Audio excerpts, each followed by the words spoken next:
এটা কোনো বিজয় উল্লাস নয়, এটা কোনো দর্শক গ্যালারি থেকে ছুটে আসা দর্শকদের একটি একাংশ নয়। পুরো স্টেডিয়ামে দর্শক যেন ঢুকে পড়েছে মাঠে এবং তারা পুরো স্টেডিয়াম থেকে সবগুলো চেয়ার ভেঙে টুকরো টুকরো করে মাঠে ছিটিয়ে দিচ্ছে, সেই সাথে বোতল ছুঁড়ে মারতেছে। কেন এই আক্ষেপ? কিসের জন্য এই আক্ষেপ? আসলে প্রথম দৃষ্টিকোণ থেকে দেখলে মনে হবে যেন একটা ধ্বংস স্তূপে পরিণত হয়েছে, বড় কোনো ভূমিধস এখানে নেমে এসেছে, অথবা ভূমিকম্পের ঝাঁকুনিতে দর্শক গ্যালারি ভেঙে তছনছ হয়ে গেছে, অথবা এখানে একটি ঘূর্ণিঝড়ের বড় একটি অংশ এখানে এসে আঘাত এনেছে, অথবা এই দৃশ্য দেখে যে কারো মনে হতে পারে বড় কোনো প্রাকৃতিক দুর্যোগ আঘাত এনেছে। কিন্তু আসলে এগুলোর কিছুই ঘটেনি।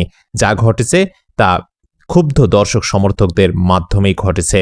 লিওনেল মেসি ভারত সফরে আসার পর আজকে যখন তিনি স্টেডিয়ামে প্রবেশ করার পরেই ঘটে এ ধরনের ঘটনা। যতটুকু আমাদের হাতে তথ্য এসেছে সেই তথ্য অনুযায়ী সল্ট লেক স্টেডিয়ামে মেসিকে ঠিকমতো দেখতে না পারায় ক্ষুব্ধ দর্শকরা ভাঙচুর চালিয়েছে স্টেডিয়ামের গ্যালারিতে, ভাঙ্গা চেয়ার ও বোতল ছুঁড়ে মেরেছেন মাঠে। কেবল গ্যালারির চেয়ার ভেঙেছেন বিষয়টা এমন নয়, এক পর্যায়ে বেস্টনি টপকে মাঠেও ঢুকে পড়েন অসংখ্য দর্শক। বিশৃঙ্খলা দেখার আগেই মাঠ ছেড়ে চলে যান লিওনেল মেসি, তাই বিপাকে পড়তে হয়নি তাকে।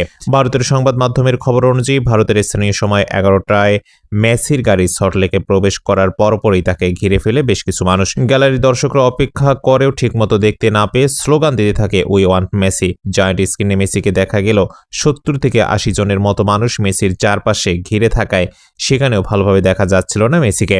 পরিস্থিতি সামাল দিতে মেসিকে ঘিরে রাখা মানুষদের সরানোর প্রচেষ্টা চালান ক্রীড়ামন্ত্রী অরূপ বিশ্বাস ও ট্যুরের আয়োজক শতদ্রু দত্ত, কিন্তু তাতেও কোনো কাজ হয়নি। মেসিকে দেখতে ও সেলফি তুলতে ভিড় জমিয়ে রাখে তারা। অন্যদিকে মেসিকে দেখতে না পেরে গ্যালারিতে শুরু হয় হইচই। গ্যালারির দর্শকরা বোতল ছুঁড়ে মারেন মাঠে। এমন পরিস্থিতিতে বিরক্ত হয়ে মাঠ থেকে বেরিয়ে যান লিওনেল মেসি। মেসি বেরিয়ে যাওয়ার পর গ্যালারির দর্শকরা ক্ষুব্ধ হয়ে ভাঙচুর চালানো শুরু করেন, চেয়ার ভেঙে মারতে থাকেন মাঠে, বেস্টনি টপকে ঢুকে পড়েন মাঠেও। পরিস্থিতি এই সময় পুলিশের নিয়ন্ত্রণের বাইরে চলে যায়।